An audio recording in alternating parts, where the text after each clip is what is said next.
And welcome back to the program. I am now joined from Washington, D.C. by the newest U.S. Senator from the state of Arkansas, Congressman Tom Cotton, Senator-elect Tom Cotton. Thank you for being with us this morning. Good morning, Roby. Great to be on with you. All right, let's talk a little bit before we get into some policy and some things going forward. I want to go back to the campaign. Huge margin of victory for you. Congratulations. I hadn't had the chance to tell you in person as of yet, but tell me a little bit about what you think were maybe some pivotal moments in the campaign for you. It was a very tight race early on. It opened up towards the end. What do you think was really one of the things that tipped the balance? Roby, I don't think there's any one moment or one day in the campaign. You know, people often say a campaign is like a marathon. And as someone who's run a lot of marathons, I can say that's true. You know, on race day or election day, you hope everything goes well from a weather standpoint and being well rested and prepared. But really, it's the culmination of months and months of hard work. And we had thousands of people, from my campaign staff to volunteers to our county captains to our coalition leaders, just supporters, neighbors talking to neighbors, church members talking to church members, day in and day out, doing the work to bring the message of conservative change from Arkansas to Washington. So campaigns are like marathons, and I'm very proud of the team that we put together and all the work that so many Arkansans did to help us win the election last week. Well, there still had to be a moment in time where you felt confident that you were going to win, or that you felt like you had maybe expanded the lead in a way that at least let you comfortable.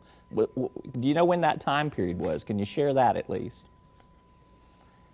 Well, I wouldn't say that I was ever fully comfortable. We were confident from the very beginning, even before I entered the race, though, that Arkansans were ready for conservative change. You know, Arkansas has always been a conservative state. For many years, that meant that they voted for Democrats. But they've realized in Arkansas over the last 6 years that the Obama Democrats simply don't represent their conservative values. So we felt confident that we had a steady lead throughout the campaign, and that would only continue to grow as more people tuned into the campaign in the closing months. And that's what we saw on the inside, and that's what was reflected on November 4th with our 17-point victory. I think about 30 seconds after the polls closed, CNN, Fox News, AP called the election in your favor. Were you shocked at how quickly those election results were called? How did you react to that? Well, you know, we expected to win, and we were confident that would be a healthy margin, but maybe not quite so big and quite so quick. You know, Grandma Bryant, my 91-year-old grandma, was there. She's lived through a lot of things in her life. I think the last thing she expected to see, though, was her on the stage at a Republican victory party. So we were very glad that it got called before she needed to go home and get her rest. Maybe the most troubled person in my family was my dad, who's a bit of a worrier. At least the person who worries the most in the family, and he'd been worrying for months about the race, and even after the race was called, he was worried they may have made a mistake. So it took a few more minutes to convince him that it was really over. All right, that's funny. I'll ask Lynn about that too. Maybe we'll get him on the show sometime in the near future. There was a political realignment in Arkansas, no doubt about it. You look up and down the ballot from the top of the ticket where you were, the governor's race, the federal races, all the way down to state legislative races, constitutional offices. Do you think this is a long-time political realignment in terms of the Republican victories on November 4th, or do you think that this pendulum can swing quickly back in the Democrats' direction? There are no permanent victories or defeats in American politics, but I do believe that Arkansas now is a Republican state, just like it's always been a conservative state. We've seen over the last 3 elections in the past 4 years, and really over the last generation, Arkansans increasingly recognizing that the Obama Democrats simply don't recognize those conservative values. So of course, we performed very well as a party in our traditional strongholds, places like Benton and Washington County or Saline and Faulkner County. But I was very proud of our performance in states that are traditionally Democratic, or in counties that are traditionally Democratic strongholds, like Clay, Greene, Craighead, Poinsett, Cross in Northeast Arkansas, or Arkansas and Prairie and Lonoke County in East Arkansas. It just goes to show that our party is expanding its reach throughout the state, and I think it will continue in coming elections as well. We still have many legislative seats that we could pick up, and I look forward to helping Republicans win at the county level as well. All right, let's shift from electoral politics to actually the legislating now. You get to govern. Tell me what committees you're angling for in the U.S. Senate. You've spoken with leadership. Where do you hope to be placed? Where do you kind of hope your committee assignments fall? Well, we won't know for sure until the Louisiana runoff is decided what committees I and every other senator will receive. I've, of course, worked very closely with John Bozeman. We won't be able to serve on the same committee, so his 4 committees will continue to be where he serves to represent the state of Arkansas. I've had a healthy mix in my committee assignments in the House of Representatives, the Committee on Foreign Affairs and Committee on Financial Services, between national security matters and domestic policy. I hope to continue that mix in the Senate.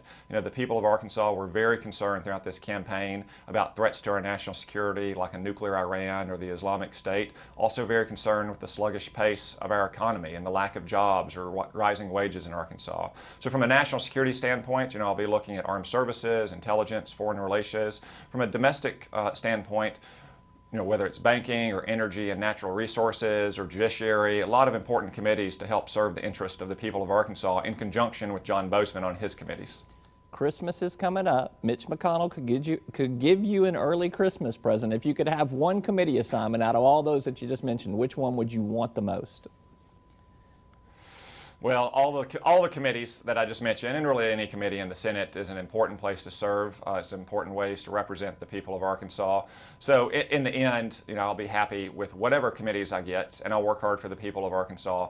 And also, one good thing about the Senate is that because it's a smaller institution, one can actually become a subject matter expert and thought leader even if one doesn't serve on a committee of jurisdiction. So I'm very eager to get to work for the people of Arkansas no matter what committee I'm on. Just pick one for me. You got to give me one that you wish for Christmas. Come on.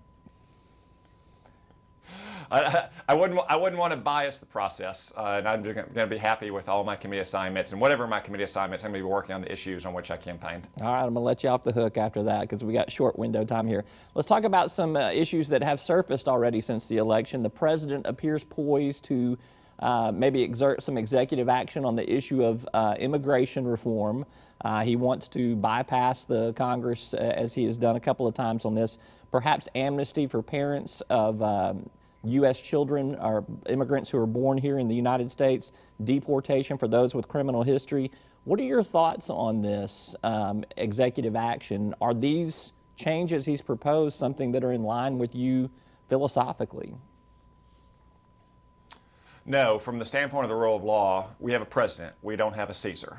President Obama can't just change the law based on his own wishes. That's why we have a Congress to represent the views of the American people. And in Arkansas, immigration was a central issue in our campaign. And Arkansans clearly don't want to grant more amnesty, certainly not through unlawful executive action. They want to secure our border and enforce our immigration laws. They want to get Americans back to work before we start expanding legal immigration.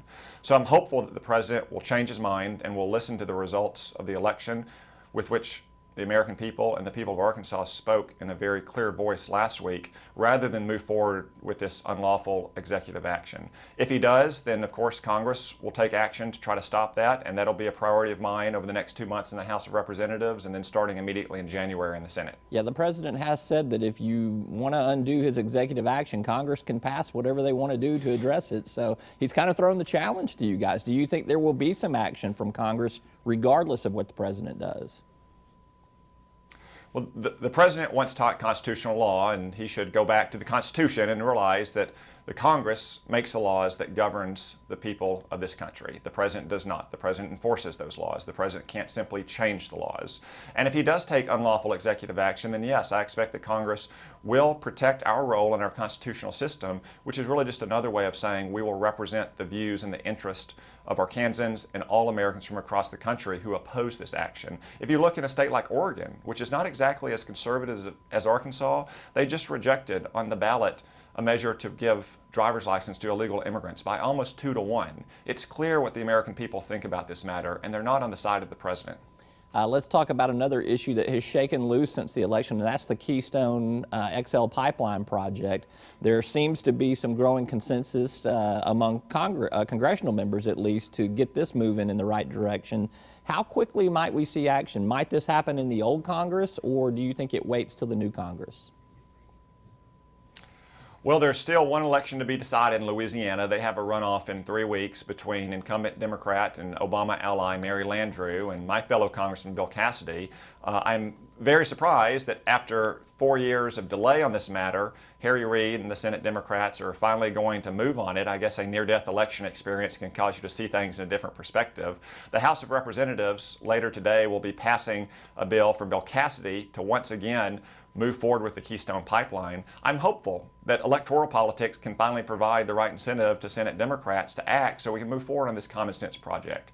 If we don't during the next 2 months, then I suspect in January and February you'll see the new Senate moving rapidly to help mandate the Keystone Pipeline's construction. All right, I'm getting the signal that our time's almost up, so let me ask you one more personal question here. You're expected to be a father pretty soon. You know you're having a baby boy.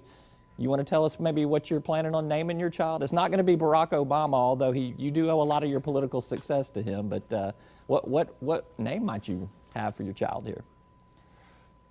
Well, Anna's still just in the 4th month, so we've got a little ways to go. But we're trying to debate right now between whether to name it Roby or Brock. I don't even buy that.